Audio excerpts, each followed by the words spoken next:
What do you do to help yourself get good results at cubing competitions? Do you simulate the competition beforehand? Do you try to distract yourself from the nerves? Do you have a really long warm-up routine that you do for every solve? Well, all of these things can help, but there's one piece of advice that I don't see much discussion on, but I think is super important. Maybe more important than any other piece of advice that I could give. In this video, I'm going to discuss this piece of advice to hopefully get you the competition results that you want.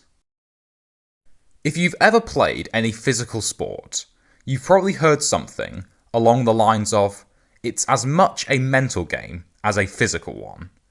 Many people playing these sports, especially ones such as cricket, where the mental aspect of it is so important, often neglect the mental aspects of the game, focusing purely on the physical side. For this reason, coaches will remind you to think about the mental side of things. Is your mind in the right place for you to be competing? Do you have the right mindset going into this game? With cubing, I think the opposite is true. Obviously it's a mental game, right? It's solving Rubik's Cubes, of course it's mental. So this is what we focus on.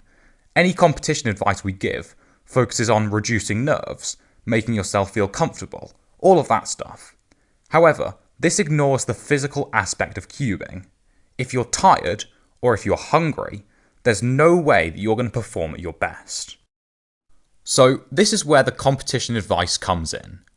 Eat and drink more than you think you need to. Doing this is the single most important thing you can do to help improve your results.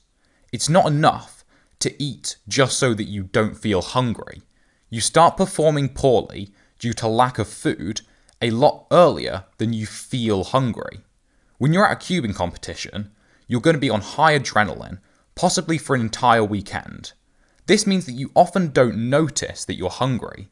This gets more and more true as the competition goes on.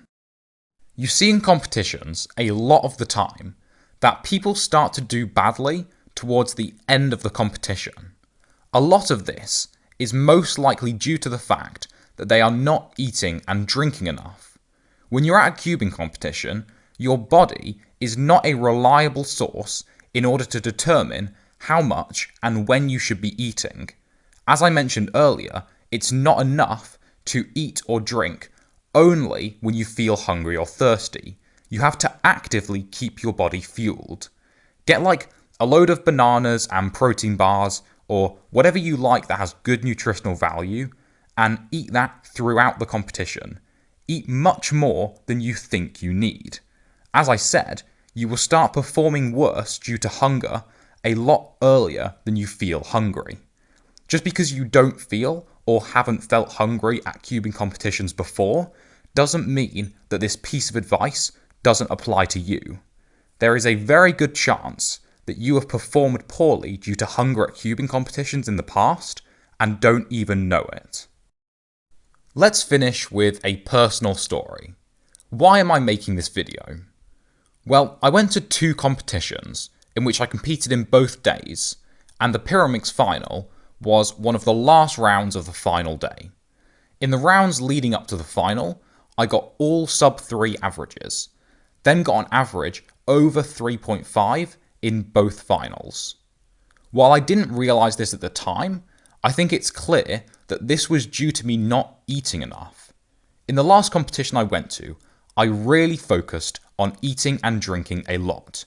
Throughout the competition, I made sure to eat and drink, even when I wasn't hungry.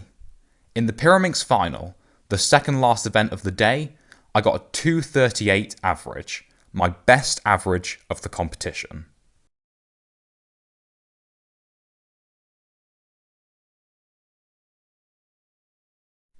I know that this video has been a bit rambly and kind of me just saying the same thing over and over again, but like, my dad has been saying this to me for months, and I've only just realised how correct he is.